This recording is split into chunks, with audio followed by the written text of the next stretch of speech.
한국직업방송과 연합뉴스TV가 함께 만드는 취업 전문 뉴스 투데이 고용플러스입니다. 연예인은 대중의 관심을 한몸에 받는 데다가 억대 수입까지 올리는 것으로 알려져 많은 사람들의 선망의 대상으로 꼽힙니다. 하지만 실상을 들여다보니 상위 1%의 배우는 한 달 수입만 해도 억대에 달했지만 10명 가운데 9명의 수입은 월 52만 원도 채 되지 않았습니다. 가수의 경우 이 쏠림 현상은 더 심각했습니다. 정주희 기자입니다. 연예인 수입의 쏠림 현상은 알려진 것보다 심했습니다. 작년 배우로 수입을 신고한 사람은 15,000명이나 되지만 수입은 특정인에게만 쏠려 있던 겁니다. 상위 1%의 수입은 연 20억 원에 달했는데 이는 한 달로 환산해도 억대인 1억 7천만 원입니다. 반면 하위 90%의 수입은 324분의 1 수준인 620만 원, 한 달에 52만 원도 채 벌지 못했습니다. 가수 수입의 쏠림 현상은 조금 더 심각했습니다. 가수로 수입을 신고한 4,600여 명 중 상위 1%의 연수입은 42억 6천만 원으로 한 달 3억 5천만 원을 번 것으로 집계됐습니다. 하지만 하위 90%의 수입은 월 72만 원에 그쳐 이들의 격차는 490배나 났습니다. 연예인 남녀 간 수입 격차도 상당했습니다. 남자 배우의 연평균 수입은 4,700만 원이었던 반면 여배우는 이보다 1,000만 원 적은 3,700만 원의 수입을 올렸습니다. 또 남성 가수가 연평균 1억 1,200만 원을 벌어들인 것에 비해 여성 가수의 수입은 3분의 1 수준인 4천만 원에 그친 것으로 나타났습니다. 연합뉴스TV 정주입니다. 김상조 공정거래위원장은 지난달 연합뉴스TV에 출연해서 11월쯤 재계 CEO들을 다시 만나겠다는 뜻을 밝힌 바 있습니다. 결국 오는 2일에 오대그룹 CEO와 다시 만나기로 했는데 그 의미와 전망을 이경태 기자가 보도합니다. 김상조 공정거래위원장은 지난 9월 재계 경영자를 다시 만날 의향이 있느냐는 질문에 그렇다고 답했습니다. 연말까지 4대 그룹의 개혁 의지를 보여달라고 한 만큼 이에 앞서 중간 점검을 하겠다는 뜻을 내비친 겁니다. 11월쯤 되면 그분들을 또 한 번 더 뵈야 되는 게 아닌가라는 생각도 합니다. 그래서 제가 당부드렸던 거에 대해서 어떻게 하고 계시는지도 한번 그렇습니다. 의견을 좀 들어봐야 되겠고요. 이 말대로 오는 2일 김 위원장과 5대 그룹 경영진이 다시 만납니다. 삼성과 현대차, LG와 SK, 그리고 롯데 등 5대 기업이며 회동 장소는 대한상공회의소입니다. 정진행 현대차 사장, 박정호 SK텔레콤 사장, 하연회 LG 사장 등 지난 6월 회동에 참석한 전문 경영인이 다시 나올 가능성이 높습니다. 다만 삼성그룹은 최근 권오현 부회장이 사퇴 의사를 밝힌 만큼 누가 이 자리에 나올지가 관심사입니다. 이번 회동에선 공정위가 당부한 자발적인 재벌개혁 움직임을 기업들이 어떻게 추진하고 있는지를 점검하는 자리가 될 것으로 분석됩니다. 공정위는 그 사이 대기업 집단 계열분리 제도 개선 추진 등을 맡고 있는 기업 집단국을 신설하며 재계를 압박하고 있습니다. 다만 재계의 자발적 개혁 의지가 김 위원장의 기대에 미치지 못할 경우 재벌개혁의 공은 결국 공정위로 넘어올 것이란 관측이 나옵니다. 연합뉴스TV 이경태입니다. 택배기사와 대리운전 기사 등 특수고용직 근로자들의 노조 설립이 가능해질 전망입니다. 고용노동부가 특수고용직의 노동 3권을 보장해야 한다는 국가인권위원회의 권고를 받아들인 건데요. 진통도 예상됩니다. 최지숙 기자입니다. 노동자지만 노동자가 아니었던 사람들. 특수고용직 근로자들은 사용자에게 종속돼 있지만 법상 자영업자나 개인사업자로 분류돼 그동안 단결권과 단체교섭 및 행동권 등 노동 3권을 보장받지 못했습니다. 하지만 특수고용직에도 노조를 설립할 수 있는 길이 열릴 전망입니다. 국가인권위원회가 지난 5월 현행법 개정이나 별도의 법률 제정으로 특수고용직이 노조를 설립할 수 있도록 하라고 권고한 데 대해 고용노동부가 대책 마련에 나선 겁니다. 고용부는 특수고용직 근로자들의 노무 제공 실태 조사를 실시하고 있으며 이들의 노동기본권 보장을 위해 입법적 보호 방안을 마련하겠다는 입장을 인권위에 전달했다고 밝혔습니다.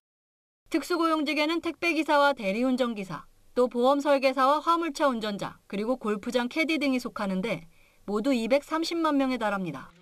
근로기준법의 보호를 받지 못하고 쉽게 해고가 가능한 점 등으로 인해 문재인 대통령도 후보 시절 노동상권 보장을 공약했습니다. 하지만 반대나 우려도 만만치 않아 입법까진 진통이 예상됩니다. 특수고용직 종사자의 4대 보험이 적용되면 소득이 줄어드는 데다 보험 설계사 같은 일부 업종은 근로자 전환 시 세금 부담이 늘어 난색을 표하고 있습니다. 사업주의 거부감으로 아예 고용 자체가 줄어들 수 있다는 우려도 나옵니다. 고용부는 이와 관련해 충분한 의견 수렴을 통해 합의점을 찾고 내년 하반기쯤 입법 추진에 나선다는 계획입니다. 연합뉴스TV 최지숙입니다. 9월에 취업자가 31만 4천 명 늘어나며 증가폭이 다시 30만 명대를 회복했습니다. 통계청이 발표한 9월 고용 동향을 보면 지난달 취업자 수는 2,684만 명으로 1년 전보다 31만 4천 명 증가했습니다. 3월부터 6개월 연속 30만 명 이상 늘어난 취업자 수는 지난달 20만 명대로 떨어졌다가 한 달 만에 30만 명대를 회복했습니다. 실업률은 3.4%로 1년 전보다 0.2%포인트 하락했습니다. 청년 실업률은 9.2%로 0.2%포인트 떨어졌지만 청년 체감 실업률인 고용보조지표 3은 21.5%로 0.2%포인트 상승하며 관련 통계 집계 이후 가장 높았습니다. 박근혜 정부 시절 성과연봉제를 도입한 공공기관 중 절반이 성과연봉제를 유지하고 있는 것으로 확인됐습니다. 자유한국당 이현재 의원이 기획재정부에서 제출받은 자료에 따르면 지난해 성과연봉제를 도입한 119개 공공기관 중 이 제도를 유지하고 있는 곳은 모두 66곳에 달했습니다. 노사 간 합의를 거친 71개 기관 중 성과연봉제를 폐기한 곳은 10곳이었고 나머지 61곳은 성과연봉제를 유지하고 있었습니다. 막대한 공적 자금이 투입된 우리은행이 지난해 신입사원 공채에서 16명을 특혜 채용했다는 의혹이 제기됐습니다. 심상정 정의당 의원실은 우리은행 인사팀이 작성했다는 2016년 우리은행 신입사원 공채 추천 현황 및 결과라는 제목의 문건을 공개했습니다. 이 문건에는 국가정보원이나 금융감독원, 은행 주요 고객의 자녀와 친인척 등 총 16명의 이름과 생년, 성별, 출신 학교와 함께 해당 인물의 배경이 되는 정보와 추천인이 적혀 있습니다. 이에 대해 우리은행은 블라인드 면접 방식을 도입해 면접관은 지원자의 인적 사항을 파악할 수 없다고 해명했습니다. 이재용 삼성전자 부회장의 구속 후 총수대행 역할을 해오던 권오현 부회장이 용퇴를 선언함에 따라 삼성그룹의 개혁 속도가 한층 빨라질 전망입니다. 인사 규모부터 새 컨트롤타워 구축과 지배구조 개편 여부까지 관심을 끌고 있습니다. 김종성 기자입니다. 총수 부재로 경영상 어려움을 호소하던 삼성그룹. 총수 대행인 권오현 삼성전자 부회장까지 퇴진을 예고하며 후배 경영진이 나서 비상한 각오로 경영을 쇄신해 새 출발을 할 때라고 직접 말한 만큼 대대적인 쇄신이 이어질 것으로 보입니다. 권 부회장의 뒤를 이을 인물로는 삼성전자의 대표이사 중 한 사람인 윤북은 소비자 가전부문 사장이 꼽히지만 제3의 인물의 등장 가능성도 배제할 수 없습니다. 보통 연말에 단행되던 인사가 이르면 다음 달로 앞당겨질 것이란 관측도 있습니다. 앞서 해체한 미래전략실처럼 계열사 간 연결고리 역할을 하는 컨트롤타워의 등장 여부도 관심입니다. 기업에서 계열사 간의 사업 조정이라든지 중복 투자 등을 방지하기 위해서는 컨트롤타워가 필수적이고요. 중요한 의사결정은 계열사 스스로 하는 부분에 있어서는 한계가 있기 때문에 다만 정경유착의 상징으로 굳어진 미전실과 동일한 기구를 만들면 여론의 역풍을 맞을 수 있는 만큼 이전과 달리 소규모로 구성될 것이란 관측입니다. 전자, 생명, 물산을 중심으로 계열사를 소그룹으로 개편할 수도 있습니다. 이 과정에서 이재용 부회장의 동생 이부진 호텔신라 사장과 이서연 삼성물산 사장의 역할 조정도 있을 것이란 전망도 나옵니다. 지배구조 개편은 구속 중인 이 부회장의 상황을 고려할 때 좀 더 시간이 필요할 것으로 보입니다. 연합뉴스TV 김종성입니다. 10월 17일은 유엔이 지정한 세계 빈곤 퇴치의 달입니다. 흔히들 빈곤하면 아프리카에 있는 국가들이 먼저 떠오르는데요. 그런데 우리 주변에도 고통받고 신음하고 있는 빈곤층이 적지 않습니다. 서영석 기자입니다. 세계 빈곤 퇴치의 날을 맞아 시민단체들이 한자리에 모였습니다. 사회 서비스의 공공성을 강화하라! 강화하라! 강화하라! 이들은 빈곤 문제 철폐를 위한 정부의 대책 마련을 요구했습니다. 이 사회는 가난과 장애를 개인의 죄처럼 치부해버리면서 그것이 한 개인의 문제로 보고 있습니다. 지난해 우리나라 기초생활보장 수급자는 163만 명, 복지 혜택을 받지 못하는 비수급 빈곤층은 93만 명에 달합니다. 노인부터 청년에 이르기까지 빈곤 문제는 세대를 가리지 않고 있지만 해결은 녹록지 않습니다. 지난 2014년 생활고로 목숨을 끊은 송파 세모녀 사건 뒤 정부는 복지 관련 고위험 대상자 50만 명을 찾아냈지만 실제로 복지 서비스로 이어진 건 11만 명에 그쳤습니다. 기초생활보장 수급자에서 탈락할까 봐 기초연금을 신청하지 않는 저소득층 노인도 3만 5천 명이 넘는 것으로 집계됐습니다. 빈곤층 청년들의 고시원 등 주거 실태 현황은 정부가 파악조차 못하고 있는 것으로 나타났습니다. 정부는 복지 사각지대에 놓인 93만 명의 잠재적 송파 세모녀를 3년 안에 33만 명 수준으로 줄이겠다는 계획입니다. 연합뉴스TV 서영석입니다. 창립 15주년을 맞은 한국주앱이 최근 판매 부진에 한국철수설까지 겹치면서 조용한 기념일을 보냈습니다. 또 창립 15년을 맞는 현대자동차의 중국 법인인 베이징현대도 판매 부진 속 침체된 분위기는 마찬가지입니다. 곽준영 기자입니다. 지난 2002년 미국의 제너럴 모터스가 옛 대우차를 인수하고 한국 법인을 세우면서 탄생한 한국GM. 17일은 한국GM의 창립 15년째가 되는 날이지만 다소 침체된 분위기 속 기념일을 맞았습니다. 몇 년째 이어지고 있는 경영 악화에 올해에는 한국철수가 임박했다는 얘기까지 나오기 때문입니다. 2014년부터 지난해까지 한국GM의 누적 적자는 2조 원이 넘는 가운데 올해도 판매 부진으로 1조 원의 적자가 예상됩니다. 특히 지난달 국내 판매량이 9천 대에도 못 미쳐 처음으로 쌍용차에게 내수 3위 자리를 내줬습니다. 여기에 미국 GM이 한국에서 철수한다는 소문까지 무성해 안팎으로 어수선한 상황입니다. 15번째 생일을 맞았지만 우울한 곳은 자동차 업계에 또 있습니다. 18일은 현대자동차 중국 법인인 베이징 현대의 창사 15주년이지만 올 들어 중국 사드 여파로 판매량이 반토막 나면서 자축할 수 없는 분위기입니다.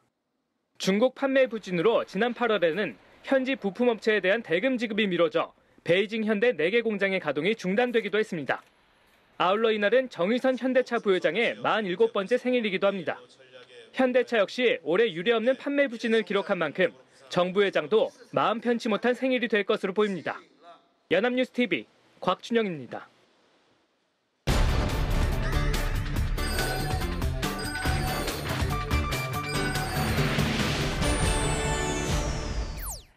사회적으로 핫한 이슈를 키워드로 알아보는 핫키워드 시간입니다. 오늘은 김하율 캐스터와 함께합니다. 안녕하세요. 안녕하세요. 핫키워드 시간입니다. 취업 경쟁이 치열해지면서 호모 스펙트라쿠스라는 신조어까지 나올 정도로 커리어에 더욱 신경을 쓰는 시대가 됐죠. 그런데 커리어 경력만큼 중요한 비중을 차지하는 것이 있습니다. 바로 자기소개서가 포함된 이력서입니다. 네, 맞아요. 일반적으로 서류 전형에서 이력서 자체가 스펙 다음으로 중요한 비중을 차지할 만큼 취업에 큰 영향을 미치잖아요. 특히 최근에는 구직자마다 스펙 수준이 비슷해지면서 이력서가 당락을 좌우할 정도가 되었고요. 그런데 사실 어떻게 이력서를 써야 인사 담당자에게 어필할 수 있는지 이걸 모르는 취업 준비생들이 의외로 많은 것 같더라고요. 네, 맞습니다. 그래서 오늘 제가 준비한 특별한 자료가 있습니다. 바로 인사 담당자의 눈길을 사로잡을 수 있는 국내외의 이색 이력서들입니다. 이색 이력서요? 일반적으로 이력서라고 하면 간단하게 서류를 작성하는 거라고 생각을 했는데 다른 방식의 이력서가 있나 보죠? 네, 그렇습니다. 사실 단순히 서류만 가지고 자신의 열정과 능력을 부각시키는 것은 참 어려운데요. 그래서 이같이 평범한 이력서를 탈피해서 나만의 방식으로 이력서를 제출하는 구직자들이 늘고 있다고 합니다. 네, 그런 방법도 좋을 것 같은데요. 구체적으로 어떤 이력서들이 있나요? 네, 먼저 국내의 한 서류 양식회사에서 개발한 이력서인데요. 자, 이렇게 그래프만 보면 평범한 그래프처럼 보이지만 사실 이것은 자신의 인생 굴곡을 담은 그래프입니다. 네, 저도 이 그래프를 알아요. 꽤 오래전에 SNS와 방송에서 화제가 됐었던 그래프잖아요. 자기 인생의 희노애락을 알 수 있다고 하던데요? 네, 맞습니다. 저도 예전에 해본 적이 있는 그래프인데요.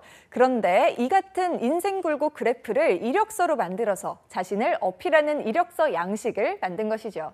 딱딱한 자기소개 문장 대신 그래프를 통해서 학력이나 경력, 취득한 자격증, 봉사활동 경력 등을 그래프에 적어서 자신의 커리어를 한눈에 확인할 수 있도록 만들었다는 장점이 있습니다. 네, 인사 담당자들도 천편일률적인 글들만 보다가 이런 인생 굴곡 그래프를 보면 눈길이 갈 수밖에 없을 것 같아요.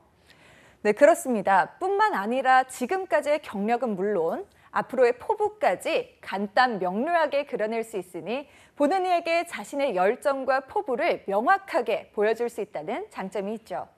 네, 굉장히 효과적인 이력서인 것 같아요. 이 방송을 시청자에게도 좋은 참고가 될 수 있을 것 같은데요. 오늘 소개할 다른 이력서들의 내용도 점점 궁금해지는데요. 네, 해외에는 보다 적극적이고 이색적인 이력서로 자신을 어필하는 경우가 많은데요. 레고로 직접 자신의 이력서를 제작하는 경우가 바로 그것입니다. 레고로 자신의 이력서를 제작한다고요? 어떻게 그런 일이 가능한 건가요? 네, 바로 이렇게 레고로 직접 자신의 모습을 제작해서 이력서를 만든 건데요. 이 같은 이력서를 만든 이는 미국 노스웨스턴 대학교에 재학 중인 레아 바우먼이라는 학생입니다. 레아 바우먼은 한 광고 회사의 인턴직을 얻기 위해서 레고 이력서를 만들었다고 합니다. 종이 이력서는 쉽게 눈에 띄지 않고 버려지기 쉽기 때문에 보다 눈에 띌 수 있는 이력서가 없을까 고민한 끝에 만들었다고 하는데요. 자신과 닮은 인형을 제품 광고 형식처럼 제작해서 인형의 설명엔 어떤 일이든 간에 맡은 일이라면 열정적으로 잘 할 수 있고 계획 세우기에도 능한 캐릭터라는 설명을 첨부해서 자신을 소개한 겁니다. 네, 광고 회사라면 이런 이력서가 굉장히 창의적으로 비춰질 수 있기 때문에 좋은 결과로 얻을 수 있을 것 같은데요. 게다가 레고는 어디에서나 인기가 있는 상품이니까 대중성을 어필하기에도 좋았을 테고요. 네, 그렇습니다. 레고 이력서로 자신을 부각시킨 구직자는 또 있는데요. 바로 사우스웨일즈 대학을 졸업한 디자이너 지망생 앤디 모리스라는 남성입니다. 앤디 모리스 역시 취업 때 인사 담당자에게 어필하기 위해서 레고 이력서를 만들었다고 하는데요. 자신의 얼굴과 똑같은 레고 인형을 제작한 뒤 자신의 현재 위치가 구직자라는 걸 명확하게 밝히기 위해서 한 손에는 노트북 가방을 또 다른 한 손에는 이력서 등의 서류를 들고 있는 형태로 만들어서 실제 상품과 흡사한 레고 피규어 패키지를 만들었다고 합니다. 네, 포장에는 인형과 똑같은 그림까지 있네요. 실제 주인공과도 거의 비슷하게 생겼고요. 맞습니다. 뿐만 아니라 뒷면에는 전화번호와 이메일, 링크드인 주소, 자신의 홈페이지 주소와 함께 간단한 자기소개를 적었는데요. 이렇게 아예 예쁜 상자까지 만들어서 인사 담당자들에게 어필하도록 한 거죠. 네, 자신의 재능이 정확하게 어필이 됐을 것 같아요. 회사의 특성에 맞게 맞춤형 이력서를 제출하는 것도 굉장히 중요한 포인트군요. 그렇습니다. CEO의 성향을 정확히 파악한 이력서를 낸 구직자도 있습니다. 자신이 지원하는 회사를 조사하던 중에 회사의 사장이 엄청난 농구 팬이라는 것을 알게 된 구직자는 아예 농구 게임기 미니어처로 만들어서 이력서를 만든 건데요. 회사의 성향과 CEO의 특성을 잘 파악했다는 성과를 인정받아서 실제로 해당 회사의 미술 디렉터에 합격을 했다고 합니다. 네, 굉장히 잘 만들었는데요. CEO가 정말 흡족해했겠어요. 네, 뿐만 아닙니다. 인도에 사는 수무크 메타라는 남성은 남성 잡지 GQ에 취업을 하고 싶어서 자신의 이력서를 직접 GQ 잡지 스타일 이력서로 제작했다고 하는데요. 무려 3주간에 걸쳐서 만든 이 이력서를 뉴욕과 런던, 뭄바이의 GQ 사무실로 보냈다고 합니다. 단순히 형태만 잡지의 모습을 띈 것이 아니라 커버 화보, 목차, 편집자의 편지까지 실제 잡지와 똑같은 구성으로 제작해서 GQ 잡지사뿐 아니라 세계적으로도 화제가 되었다고 합니다. 수무크 메타가 이같이 독특한 이력서를 만든 이유는 경쟁 사회에서 자신의 창의력을 뽐내기 위해서였다고 하는데요. 이러한 노력 끝에 그는 연락을 받는 것도 힘들 정도로 경쟁이 치열하다는 영국 GQ 잡지사에서 면접도 보지 않고 인턴직을 제안받았다고 합니다. 네, 자신의 아이디어와 열정이 있으면 아무리 어려운 상황이라도 헤쳐나갈 수 있다는 사례를 보여준 것 같네요. 이 같은 이력서들을 보니까 국내뿐만이 아니라 전 세계적으로도 취업으로 인한 경쟁이 치열해진 것 같습니다. 오늘 소개해드린 자신만의 열정을 어필할 수 있는 이색 이력서가 지금과 같은 취업 전쟁에 좋은 참고가 됐기를 바랍니다. 지금까지 핫키워드 김하윤 캐스터와 함께했습니다. 고맙습니다. 고맙습니다. 투데이 고용 플러스 오늘 준비한 소식은 여기까지입니다. 함께해 주신 여러분 고맙습니다.